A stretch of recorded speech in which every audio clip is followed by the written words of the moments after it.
Hey guys, it's Archimedes Aizen here. Now we're back with the 500 sub special. Now I know I was literally on vacation when I hit 500 subs, so I couldn't actually properly congratulate myself and thank you guys for getting me this much into the sub count pretty much. Now before we actually start this what if, we're actually having a guest here. It's a pretty big guest. I mean, he's pretty well known in the what if community. He's actually known as Izukage, but let's not get into that. But basically, this is none other than Izukage. Now, if I ever feel a little like monotone, it's because I have to get used to making what ifs. Like, I was like. I had that weird attitude, not attitude, but like I was in that monotone attitude for the whole vacation. So I literally have to get back into, having more energy when I actually record. So basically, without further ado, guys, let's get to the what if for the movie special of What If Deku was Sukuna'S Reincarnation. So we basically start this what if when Izuku would grow up similar to canon, where Bakugo and him would know each other since they could comprehend what friends are. But things took a dark turn when Izuku, was 4 and was pronounced quirkless. This would pretty much cause a chain reaction of events, which, Izuku would start getting bullied and ostracized by society and his friends, just like in canon. Now, pretty much when Deku was growing up, he would, get bullied by Bakugo, just like in canon, so they wouldn't be friends. So yeah, some what if YouTubers like to have it where Bakugo and Deku are friends, but unfortunately this will not be happening in this what if. Maybe I'll do another what if, but it's just not happening in this what if. Now, pretty much over the years, Deku would get, bullied, just like per usual, and we're pretty much gonna do a time skip where Deku is 14 years old and everyone else is 14 years old. Now, they're actually sitting after pretty much a long day of math, science, and learning English. Since they have to learn English, it's part of language arts. Even though they learn how to say Japanese better, but they also learn English as well. But I'm not going to be, changing if they're speaking Japanese or not. I'm just not even going to bring that up. So basically, after a long day of school, the teacher would say, walk up to the podium where they would, talk, and he would have a long pile of papers. Now he'd be like, these are the papers which you'll be signing out. See, where you want to go for high school for your career, pretty much. Now. After this, he'd pretty much just throw the papers in the air. Now, everyone would be pretty confused why he would do this, but he'd just say that you guys probably all want to be heroes. And they'd be like, yeah, we do. And then they would start flexing the quirks. Like, one person is, taking his eyeball and just, pulling it out kind of weird.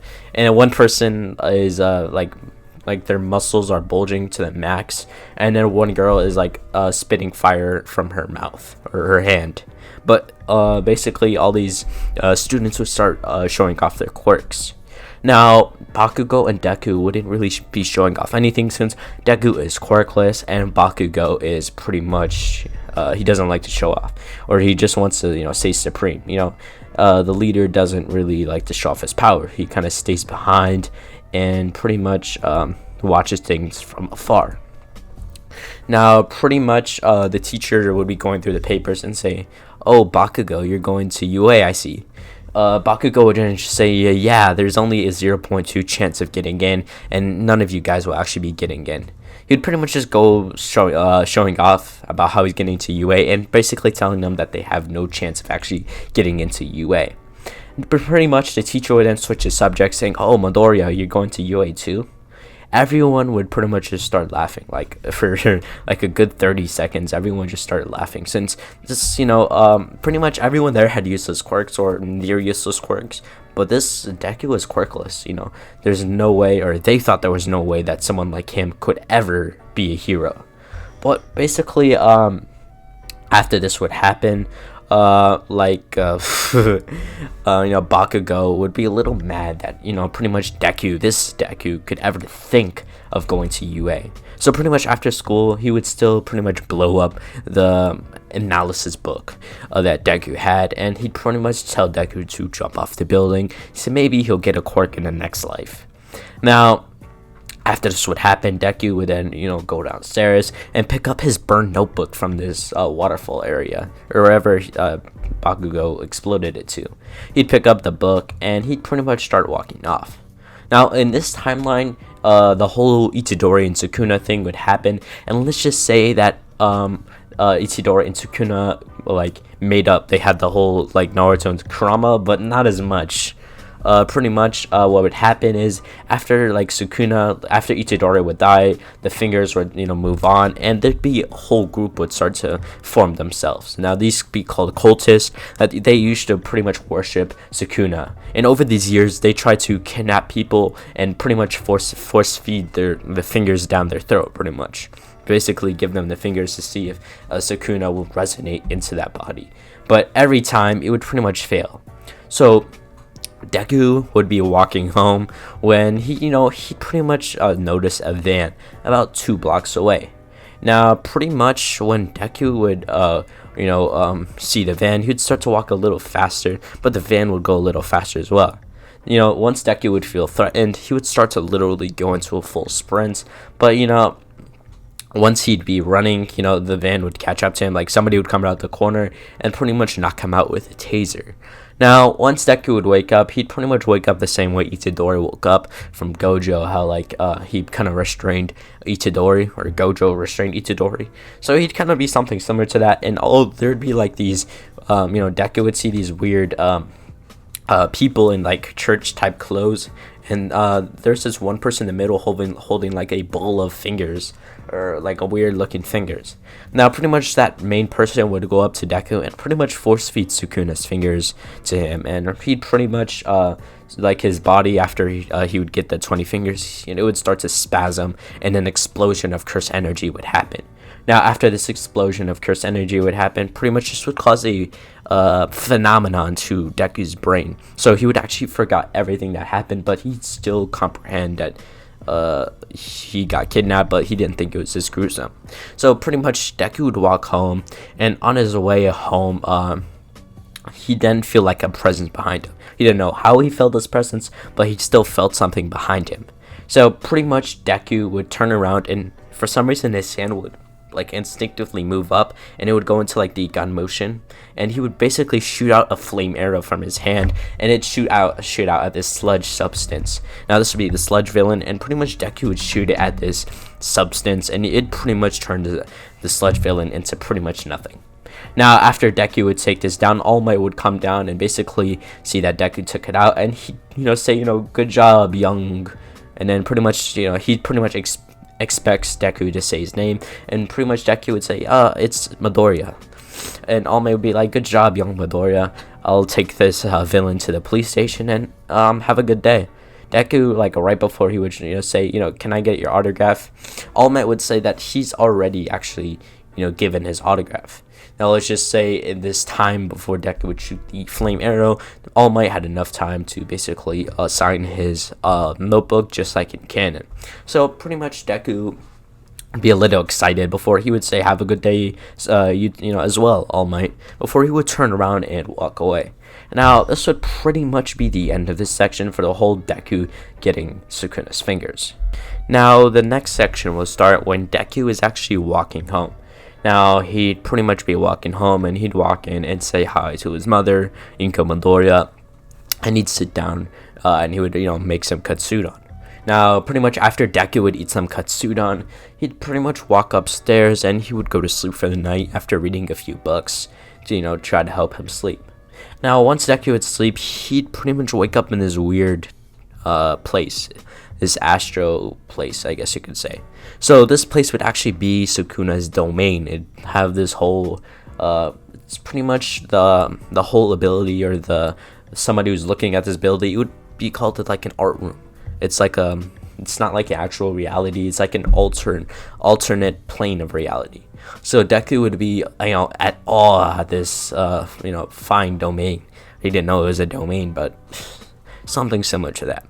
Now, pretty much Deku would then feel something against his head when he'd pretty much turn around to see, Sukuna, who basically threw a kind of bone type of rock at his head to basically get his attention. Now, Sukuna would say, "Oi, brats, this is actually my, domain. Now I brought you here basically to tell you that you're my vessel, and I'm going to take over your body." Just like anything he would pretty much say to Itadori.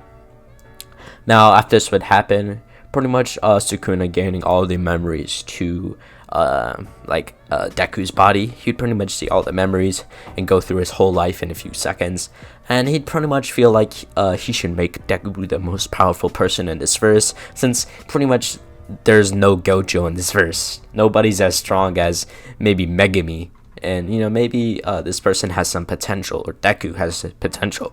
So he'd walk up to Deku and pretty much grab him by the hair, and he'd say, for the next 10 months, I'm going to train you. He didn't say it in that tone, but let's just say he kind of said it in Sukuna type tone. Now, pretty much he then tell Deku to fight him. Basically, just they would get into a spar. Now, Deku, not being as well as physical attribute, would pretty much get beat up, and every time he tried to throw a punch, Sukuna would say "Gambare, gambare," pretty much say try again, try again. And pretty much Deku would spend the next 10 months throwing punches, learning abilities, and learning techniques from Sukuna. So Deku would pretty much just get trained from Sukuna himself. Now, after the end of the training arc, pretty much Deku's physique, he won't have the marks of Sukuna, they won't be permanent, but basically whenever he uses Sukuna's powers, the marks will come up and they will stay there until Deku releases the cursed energy from his body and it goes to a stagnant motion. So pretty much after the 10 months of training, Sukuna would be looking towards Deku before he'd pretty much say his goodbyes, which would be pretty weird to Deku, before pretty much Sukuna would merge with Deku, becoming part of Deku's essence, and he would resonate with Deku. Now, he wouldn't take over his body, but pretty much he would just get all the powers from Sukuna. It's like absorbing Sukuna. So after this would happen, Deku would pretty much wake up and he'd be ready for the entrance exam. So pretty much in this timeline, Deku would not be at the beach, but he was still would have had a learned something, he would have learned something knowledgeable at least. He would have been able to fight. So pretty much after this would happen, Deku would go to sleep for that night, since it was near the nighttime, and he would feel a little more stronger, since he did just absorb Sukuna. But he'd pretty much just go to sleep, and he'd wake up the next day before putting on a uniform to basically work out, and he would head towards UA. Now, once he gets in UA in this timeline, he will not actually be he wouldn't trip, but he would pretty much be walking until he sees somebody with dual color hair. Now, this be none other than Shoto Todoroki. Now, if you guys are wondering why Shoto here, and shouldn't he be taking the exams to for the people that got recommended from a hero. Now, in this timeline, let's say Shoto actually wanted to take the entrance exams, and pretty much the reason why Deku would walk up to Shoto is because Shoto would kind of be like Megumi to Deku. Now, pretty much Deku would see potential in Shoto, so he'd pretty much walk up to him and introduce himself, with Shoto still being Shoto, and he'd pretty much walk off. Now, Deku would just brush this off before walking towards the exam area. He'd walk in and pretty much sit into an empty seat. It's not going to be next to Bakugo, but he'd pretty much sit down, and I'm not even going to go over this. Deku would completely ace this exam. Now, when it comes to writing, he's pretty smart with his Sukuna's powers and his intelligence. That's just a pretty good combo. Now, after this would happen, Present Mike would still have that moment where he'd tell Ida that the 0-pointer is an obstacle. So Ida won't really tell off Deku, but he would still ask about the question, which he will get answered by President Mike. Now, after that, moment would happen, President Mike would announce that they're actually going outside to do the, part of the exams where they'll destroy the robots. And like I said, he'd introduce it, and before he'd pretty much tell them, to go to this training area, and they'd pretty much head over there. Now, once Deku would get there, he pretty much, once they said start, Deku would then, start to, put his fingers together, and he pretty much use, a elemental technique. Now, out of nowhere, from the ground would erupt a huge, tidal wave of just water and fire and lightning, all the elements, and he'd pretty much, raise his hand down, and the tidal wave would be sent towards all the robots in the area, completely destroying them, including the 0-pointer. Now, Deku would destroy all the robots, and he would get all the points, around maybe 6,000 points, and pretty much all the robots would be destroyed. So the President Mike would pretty much be excited, and the teachers Principal Nezu would tell Deku that he passed, and he'd pretty much tell the other contestants that they'll be rescheduling the entrance exams for later that day, and Deku passed, and he's pretty much the representative of UA. Now, they tell Deku that he can go home now, and once Deku would head home, he'd pretty much, jump into his bed, since he did output a lot of curse energy, so he needs to recover from that. So, without further ado, guys, this will be the end of this section of the UA entrance exams. Now, we actually start this new section when Deku would head home, and he'd eat dinner, basically sleeping for the rest of the night, and, for the next few days, Deku would just be chilling, waiting for the letter from UA, and once he get the letter, they'd pretty much explain to him how many points he has, which class of UA he's in, basically being 1A, and pretty much they'd be explaining everything he needs, and All Might would tell them that you got around 6,256 points, and that you actually shattered my high score. So good job, young Midoriya, and welcome to your Hero Academia. Now, the telegram would disappear and it'd self-destruct, and pretty much Deku would be excited that he actually got entered into the UA, into UA itself, so he can be the strongest hero, and he can basically show Sukuna that he'll be the strongest being in the world, or in that verse. So pretty much Deku would head to sleep, or he'd just chill for the rest of the evening, and he'd wake up the next morning, and he would put on the UA uniform with the short tie, just like in canon, and he'd pretty much head over to his school via teleportation, like a teleportation that Gojo uses. Let's just say Sukuna happens to know it. Sorry about my butchering, but basically he used a teleportation technique. Now, once Deku would appear in front of the school, he'd basically walk in, and he'd get pretty lost. Now, out of nowhere, 3 people would actually show up, and this would be Mirio, Tamaki, and Nejire. Now, they'd actually show him where the class is, and pretty much they notice Deku's strength. They can feel his presence, but they don't have curse energy, but they can just feel his strength, so they know he'll be pretty strong. Now, they'd pretty much introduce themselves before they would give them their numbers, I guess you can say, if they ever wanted to have a training session, since Mirio is very excited to basically have a spar with Deku. So after this would happen, Mirio would just head out of there, and Deku would head into class.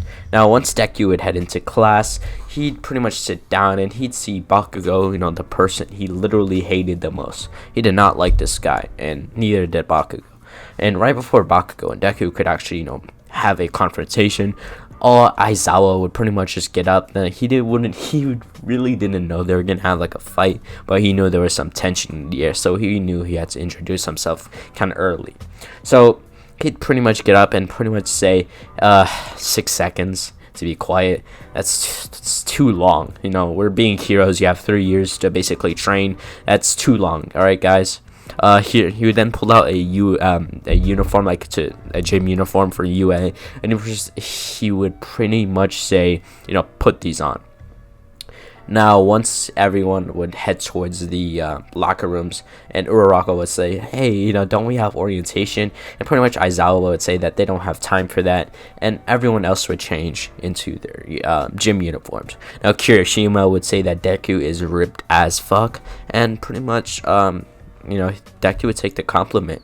Now, once everyone be changed, Deku and the rest of 1A would head towards, the training field, and Aizawa would start to explain to them about the Quirk apprehension test. He'd just start to go over the small exercises, and he says whoever, gets the most or gets the highest in these categories will be known as the person with the most potential. So pretty much he's just explaining what they are, and he says the person with the lowest potential will actually be expelled after Mina has her outburst saying that, oh, it's so cool we get to use our quirks. Now pretty much after this would happen, Aizawa would start to commence the exams. Now once he pretty much commenced the exams, he'd throw the ball to Deku. Now, once he threw the ball to Deku, Deku would swiftly catch it, and Aizawa would tell Deku to throw it as far as possible using Quirk, whatever power you have. Just use it. Deku would then get an evil grin on his face before he'd output the most cursed energy he can into his arm, or he'd throw it. He'd chuck that thing out of the atmosphere and into space itself, since it is a ball. It's like a small ball, and Deku is pretty much the strongest being in that universe, so he should be able to throw it into the out of the atmosphere. Now Aizawa's machine would pretty much say infinity or error because it pretty much left the satellites. The satellites are only in the outer edges of the atmosphere, so pretty much it couldn't really see something that left the atmosphere, or it couldn't really count it. So it would say the error on the machine, and pretty much Aizawa would get a pretty creepy grin on his face since he is Aizawa. So he'd pretty much say that is an excellent score, and that Deku would have much potential to be a pro hero. Now, once he say this, everyone would be shocked by Deku's score, and pretty much Bakugo could not take it anymore. After Deku excelled on all of the small exercises, he'd pretty much just burst out in anger before he'd run towards Deku and pretty much propel himself in an explosion, pretty much about to hit Deku with an explosion. But pretty much Deku, once he charged in, Deku would appear behind Bakugo and pretty much sit on him, just like Gojo did to Sukuna. And he'd pretty much he'd get up, and Bakugo would be shocked, frozen but from shock. Deku would pretty much just turn around and drop kick him into the ground, kind of having his face dug into the ground with Deku's heel on the back of his head. Now, pretty much Deku would be feeling so satisfied after all these years of him getting bullied by Bakugo. He's finally getting his revenge. Now, once this action would happen, Aizawa would pretty much tell Deku to stop rubbing it in, and after they do all their exercises for the Quirk apprehension test, he would pull up the scores, and Deku would be number 1, with Shoto Todoroki being second, and Momo Yaoyorozu being third. Now, Deku knew that, Shoto had a lot of potential, and he was right about Shoto. And he's probably thinking if he taught Shoto curse energy or how to use curse energy, he could definitely be a strong individual. So, pretty much after Deku would, go through the Quirk apprehension test, and he'd get number 1. He wouldn't really have any friends in there since he does have Sukuna's personality, so he wouldn't really be much friends with Uraraka and Ida, which would be slightly unfortunate, but it is what it is. So after this event would take place, Deku would walk home via teleportation technique, but he wouldn't really walk home, he'd teleport. Now once he would pretty much get home, he basically sleep for the night after eating some dinner, and this will actually be the end of this section of the whole first day of school. The next part, or I actually pretty much just paused it because I'm a little rusty at doing what if, so yeah. But pretty much the next part should be going over the USJ, the Heroes vs. Villains arc. We are now back with a new section of the Deku pretty much waking up the next morning, eating some breakfast, and heading towards school. Now, once he heads towards school, and everyone, his students, not his students, but his other peers would start to walk in and sit down. After a few minutes, with Aizawa not showing up, All Might would pretty much come in through the door saying, "I'm coming through the door like a normal person." Now, everyone would pretty much think that that's not a normal way to come through the door, but they'd pretty much be thinking that, oh my god, that's the Silver Age costume. This hasn't actually, been a thing. He has not been wearing that costume in a while. So they're definitely getting some nostalgia from, seeing that. Now, once they would pretty much see this, they would start fawning over the suit, and this is All Might, the #1 pro hero, so they'd be pretty excited. Now, All Might would pretty much say that they're actually going through a team exercise, and it's pretty much going to be a heroes versus villains, exercise. Now, he'd pretty much open all the suitcases, and all of the suits would start to come out. Now, I can only think of one outfit for Deku to wear, and it'd be the Jujutsu Kaisen outfit. It'd pretty much be Itadori's outfit, and that outfit is the drip, so why not have him wear it? Now, once Deku would put on this outfit, everyone would be pretty much saying that that is the drip. The drip. I'm going to repeat it. The drip. Nah, just kidding though, but it is actually the drip. Now, once Deku would put this on and everyone else would put on their respected costumes, the teams would be Uraraka and Deku versus Ida and Bakugo. Now, once the battles would commence, Deku would tell Uraraka that Bakugo is going to come after him and that he should go up and try, she should go up and try to defuse the bomb. And pretty much she would nod her head and she would head up the stairs to where, trying to find the bomb. Deku would be walking around just waiting for Bakugo to come out, and to the right of him, he'd start to feel like cursed energy, he'd feel it. Or not like Bakugo's cursed energy, but just his reaction time. And he'd pretty much feel the explosion coming through the other side of the wall. Now, once, pretty much Bakugo would explode the side of the wall, he'd come through and pretty much say, Deku, I'm gonna kill you. But he's actually not gonna kill him, it's just something he says. But pretty much Bakugo would run towards Deku, pretty much trying to explode his face off. Deku would just swiftly move, back up, and Bakugo would explode himself pretty much, or he'd get hit by his own explosion. Bakugo would get sent into the wall, and pretty much he'd get up, and with all the anger from his years of tormenting Deku, he'd pretty much charge up all of his devil fruit, his Quirk into his hand, and he'd pretty much do an AP shot. Now, Deku, seeing this, would turn around and pretty much raise his hand before charging up like a purple lightning into his hand, similar to purple that Gojo uses, but it doesn't have the same impact of erasing you. It just looks like that. So he'd charge up the technique and he would release it, and this would start to clash with Bakugo's explosion. Now, Deku's technique would actually obviously win. It'd be like the purple lightning technique would win, and it would hit Bakugo, electrifying him and knocking him out. Deku would then use the capture tape and pretty much wrap him up before going upstairs, and he'd start to feel that he'd kind of use a technique. He'd put cursed energy into his eyes, and he'd see that Uraraka's on one side while Ida's on the other side, and Uraraka can't use her Quirk to her advantage. So pretty much Deku would aim his finger towards the wall, and he'd charge up all the elemental technique into condensed cursed energy, and he'd release it just like a Getsuga Tensho, but with his finger, and it's not like a lunar thing. So pretty much he'd release this attack, and it'd go through the floor, and it'd pretty much cause a hole in the sky. But it quickly, he'd pretty much just open the sky, like the cloud. There'd be clouds there, and he'd pretty much cause it to disperse. So this would cause a hole through the wall, or the floor pretty much, and Uraraka would see this as a chance to pretty much jump on the bomb, and they would win that exam.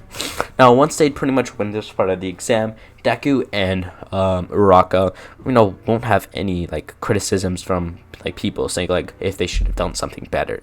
And after this would happen, this would actually be the end of this section for What If Deku was Sukuna'S Reincarnation. And we just ended the Heroes vs. Villains arc. And the next section should be going over the USJ. Now, pretty much we'll actually start the USJ with the school day starting. And pretty much Aizawa would start to announce that, hey, we'll be having a class president, and pretty much everyone would the class president would be Momo Yarirozu, and the vice president would be Ida, since everyone would see that Deku is pretty brutal when it comes to fighting, so they really wouldn't want him as their president. Now, once this would happen, Deku and all the classmates would hear the bell to lunch, and they would head towards the cafeteria. Now, Deku would get his favorite dish, which would still be, katsudon. It wouldn't be human sacrifices. Nah, just a joke there, but pretty much he'd start to eat the katsudon, and, it'd be pretty buzzing. He really liked the taste of the katsudon. Now, he just finished his food and he'd just be talking with anybody. He'd pretty much just be talking to his new friends. Like, he just made friends that day. Let's just say his friends were Uraka, Ida, Kirishima, and Shoto. Let's just say in that few days he managed to get Shoto out of his shell with some. I'm sorry, guys. Let's just say he pretty much bribed him with soba, with Shoto's favorite dish. I think it's called soba. But yeah, that's the only reason Shoto's even near, in that proximity, because he really likes soba. So pretty much after this would happen, they'd be sitting down and the alarm would start to go off. Now, once the alarm would go off, everyone would start to panic, and Deku would walk up to the window and pretty much see that it's just news reporters. No villain is actually attacking. So he'd pretty much tell Ida and Uraka this, and Momo would make the speakerphone, and Ida would tell everyone to calm down with the help of Uraka's no gravity quirk. So he'd tell everyone to calm down and remind them that they are UA students. Even if they are villains, they would be able to handle it since they are preparing to be heroes. But he would just tell them that they're just news reporters.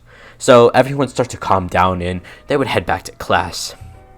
Aizawa would congratulate Ida for taking control of the situation and pretty much calming everyone down. Now, after this would happen, Aizawa would tell them that they're actually going to this facility called the USJ. Everyone would be like the Universal Studios, and they'd pretty much start to get excited. But once they'd get into the bus and they'd be on their way there, after pretty much Suyu or Asui would ask Deku what his quirk was, and pretty much Deku would say energy manipulation, pretty much being able to access an energy, and only him can use it. Now, pretty much after all the students have watched a lot of anime, they actually wouldn't really think that this is bullshit. So they wouldn't really question him any further, and they would actually make it to the USJ. Now, once they'd make it to the USJ, pretty much everyone would get off the bus and they would walk in. Now, Deku, feeling the killer intent like a few blocks before they get to the USJ, but he didn't really say anything since he wants to kick some ass. So once they'd walk in, the villains would start to come in, and pretty much Deku would walk down the stairs so casually, and he'd probably say yada yada, even though I actually don't know what yada yada means. But he'd pretty much walk in, and he'd pretty much clap his hands together. I don't know why I actually clap my hands together, but he'd say Yorichi Tenkai. And now after this, all of the villains in Shigaraki and Kurogiri would appear in Sukuna's / Deku's domain. It's now Deku's domain, but pretty much Deku would be in these religious garbs, and he'd be sitting on the throne. Now Deku would say domain expansion, Malvinet Shrine. After this, all the villains, also Kurogiri wouldn't get hit by this, but still at the same time he'd get knocked out. Now all the villains would get knocked out by the the small time villains, and all the other villains would get just sliced into pieces. Now their bodies would actually still be left in the domain, since Deku doesn't actually want to get doesn't want to catch a case. So pretty much after this, Deku would come out of his domain and pretty much say, hey guys, I think that was just a villain with a illusion quirk. Made us think that there was a bunch of villains attacking, and pretty much I basically took care of him. Now he'd leave one of the villains and he'd pretty much make it look like he actually had an illusion quirk, and they'd go along with the USJ activities. Now once they would pretty much get over with the USJ, there'd be a 2-week time skip all the way until the start of the sports festival. Now they'd go into class, and pretty much Aizawa would say that we're having a very special event today. Now this event is actually the sports festival. If you guys actually paid attention, or if you guys actually watched some TV last year, you would have known that the third years had their sports festivals. So you guys will be having the same. So basically, guys, he'd start to explain about the sports festival, and we would get started. Now, once Deku would pretty much get on his hero suit, he'd head downstairs, and pretty much they would be walking through a room. Now, after they would get into the arena, pretty much Bakugo would go up there and pretty much say that he's the strongest, even though Deku was supposed to have his speech, but he said that he didn't really want to go up there, so he'd volunteer that Bakugo could go. So Bakugo would take this to his advantage. Now, pretty much the whole first part of the the sports festival would go pretty much the same way, with Deku would pretty much be at the starting line, and once President Mike would say start, he'd pretty much put his hands together and appear at the end of the finish line. He'd be at the finish line, and everyone would be like, what happened? It's like some space-time technique, which can pretty much teleport himself all the way to the other side, and Aizawa couldn't even keep up, since Aizawa is known as the person who had pretty good vision due to his quirk. But pretty much Deku would easily get past, and this would be the end of the first part of the sports festival, and actually the end of my part. The next part would actually be Izukage's part, which, yeah, like I said, go subscribe to him, since I don't know, since, like, most of my subscribers are actually, wait, why did I extend that? Basically, most of my subscribers are actually from Izukage, but if you haven't subscribed to him, I'll link him down in the description, but he'll be doing the rest of his part, and give him a big thanks for that. So, without further ado, guys, see you later. Now on to the second stage of the Chunin exams, or the cavalry battles. And Izuku, since he came first in the previous stage, the obstacle race, he gets the 10 million headband. And this just paints a massive target on his back, because everyone knows that if they can take Izuku down, it's basically an automatic win for them. So the students are given 15 minutes to form their teams, and many students in class 1A try to join up with Bakugo because, he came in third in the first event and has 200 points. So Bakugo ended up teaming with Kirishima, Ashido, and Sero, and Izuku's team was the same as canon. It was him, Uraraka, Tokoyami, and Mei Hatsumi. So as the cavalry battle begins, it all ends up just like canon, with Todoroki almost grabbing Izuku's headband, but before he does, Izuku is too quick and he uses his own hand to block Todoroki from even touching it. So Izuku's team would come first, Bakugo's second, Shinso's third, and Todoroki's in fourth, just barely squeezing into the tournament finals. But they get to have a quick break, and those who didn't get into the finals, they took part in some recreational games. And these games were just like scavenger hunt or a ball race, nothing too intense. So Izuku would sit with some of his friends, Ida or Raka. They would all enjoy a quick lunch before heading out to the tournaments. And when Izuku is finished, he just goes and walks by himself, and as he's going down the corridor, Endeavor blocks his way and says, "You'll never defeat my Shoto." And Izuku said, "I didn't ask," and tries walking past him, but Endeavor stopped him and said, "You need to show me respect, I'm the number 2 hero." And Izuku said, "Like I'll ever show you any respect." But Endeavor tried to place his hand on Izuku, and flames started coming out of it. And Izuku said, "I'll show you flames." Izuku opened his palm towards Endeavor, and then a massive amount of flames erupted from it, engulfing him entirely. And it started spinning around Endeavor like a tornado, because Izuku had pyrokinetic abilities, so he can just control whatever the flames do.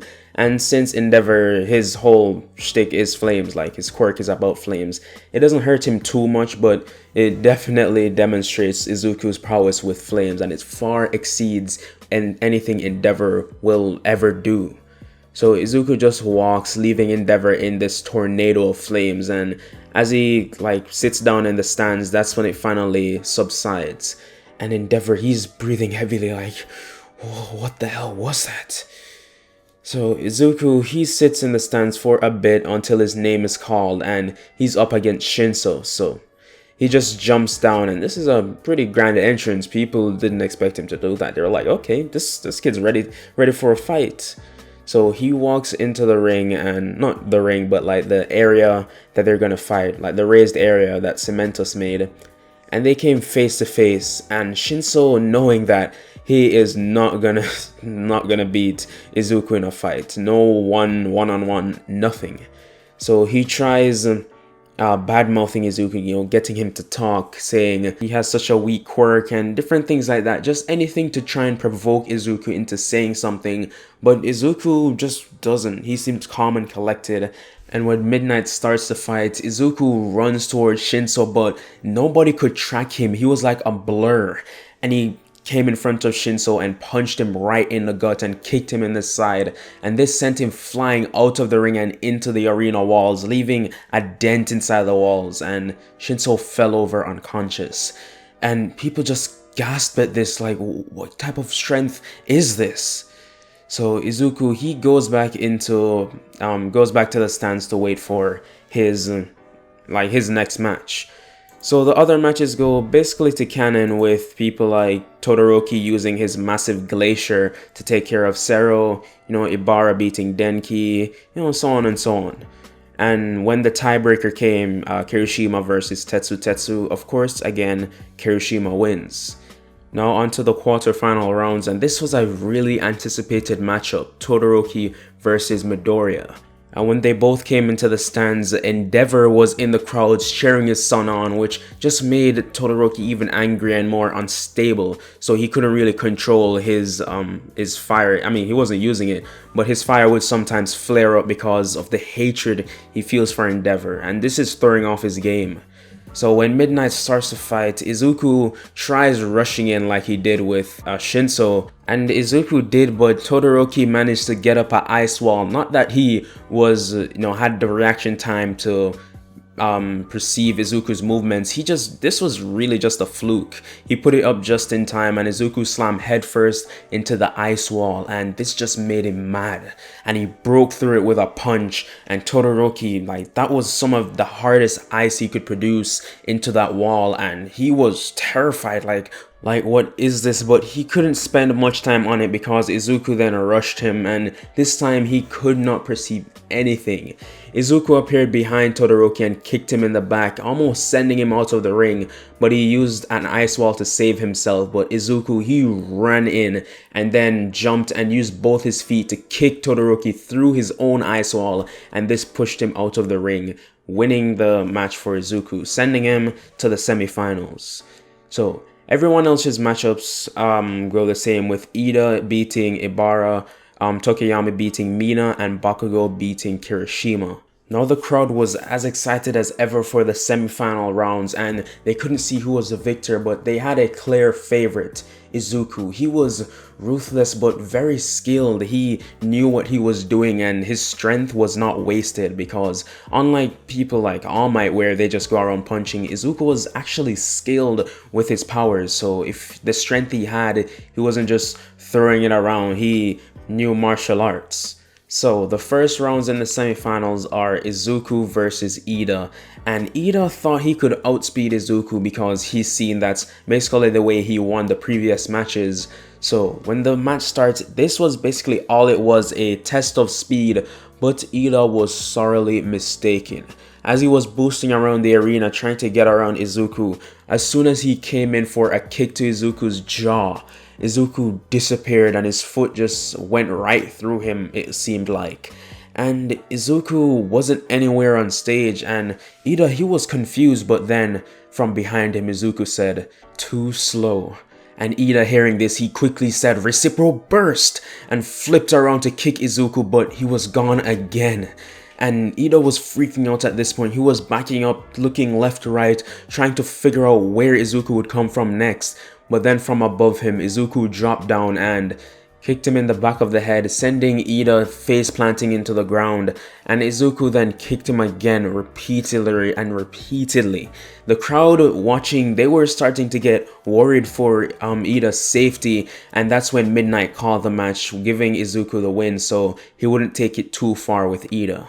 And after his match, when Izuku sat in the stands to wait for the finals, he didn't realize it, but Sukuna's personality was rubbing off on Izuku more and more, because he would never be that hard on one of his friends, like to the point where he's stomping them out. That's just not Izuku. So Izuku stood in the stands and watched as Bakugo tore Tokoyami apart. I mean, he didn't, do him that badly, but Tokoyami just didn't stand a chance. It was a one-sided battle. And soon it was time for the final rounds, and everyone was cheering. They were ready to see these two people they've seen dominating these previous rounds finally go against each other. So when the two fighters came face to face, Bakugo was looking at Izuku and he was ready to tear into him. He was ready to show Izuku his place and show him that he was better than him all along. So when the match started, Bakugo began launching explosion after explosion at Izuku, but the fire within them Izuku could control and turn against Bakugo, but he would set off just more and more. Bakugo's bones kept breaking and hairline fractures were shooting through his bones, and it was painful, but he wanted to win. So he kept on launching explosion after explosion, and Izuku had to push himself beyond his limit, but that's when it all went downhill and Sukuna started taking control of Izuku more and more, and it was to the point where Izuku had to stop the fight, and he held his head in pain, and as he was trying to fight away its control, and he fell to his knees, and Izuku was screaming at the top of his lungs, but Bakugo didn't care and took this time to launch a massive explosion at Izuku, but he didn't realize how much power he put into it, and when he did, this sent Izuku's head flying off, and the crowd went completely silent. They were scarred by what they just saw. But then from Izuku, his head regrew, but this time he had markings all over his face and he didn't seem like Izuku anymore. Izuku slowly got up and he started cracking his neck, stretching, and then he said in a deep maniacal voice, "Dismantle." And Izuku appeared behind Bakugo and Bakugo couldn't move. His body was cut into multiple pieces by Sukuna's slashing attack, and it fell over, and this was a bloody scene. The TV feed cut off because the producers saw this and they couldn't let people, see this, but it was already out there. And there was an uproar. People were scared, they ran out, and the hero teacher from UA, they jumped in and said, "Izuku, what have you done?" All Might was ready to vomit from the sight, and so was every other teacher, Aizawa, Present Mike, Midnight. They were all shocked, and Izuku was getting ready to get rid of them, and he used his domain expansion, Malevolent Shrine. And this move covered the entirety of UA and the entire arena, so everyone who was at the sports festival that day was caught within it, and he was able to utilize Cleave and Dismantle to relentlessly attack anything within its radius, so everyone there died. After Sukuna's attack at UA, he went on to destroy many cities in Japan until the Japanese government had to subside and give Izuku reign over the entire country. But that wasn't after an extensive period of them trying to get Izuku under control, just sending out every hero they have, even hiring villains to try and take down Izuku, and even using the military grade equipment, missiles, nukes. Nothing worked against Izuku. So after taking over Japan, he would set his sights on the entire world. And that is where I'm going to be leaving this one off. Thank you guys for sticking around to the end of the video. If you liked it, and if you like Aizen's videos in general, Aizen is a pretty good what ifer, so if you like his stuff, don't forget to subscribe, and you could come over to my channel and subscribe as well. That would be cool. But anyways, we'll see you guys in the next What If.